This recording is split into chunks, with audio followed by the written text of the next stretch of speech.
Buni qara, buni qara. Mikrofon ekan, ketdik boshlaymiz.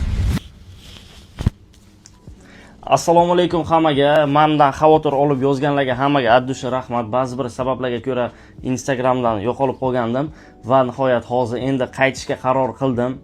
Sudning ham javobi chiqdi. Meni deport qilishmadi. Shu Rossiyani o'zida qoldim.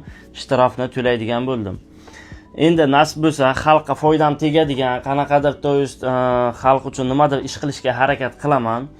Yangi kontentlar kutasizlar. Endi avvalgida ham u yoqdan ham bu yoqdan 50 ta joydan kontent emas. Qanaqa kontent qilsam, o'sha uchun alohida yo'nalish tanlab, profil ochib va o'sha yo'nalishda kontent qilamiz.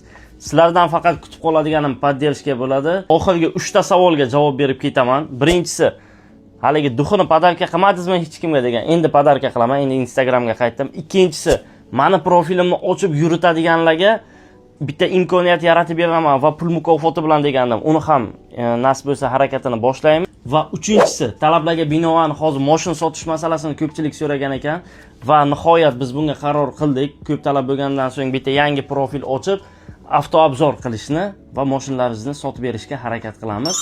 Va kimda o'zi mashinaga sotib olmoqchi bo'lsa, qiziqmoqchi bo'lsa, paka bizga podpiska tashlab qo'yavering. Sizlar uchun Vladivostok xalqiga foydali kontentlar qilishda endi harakat qilamiz.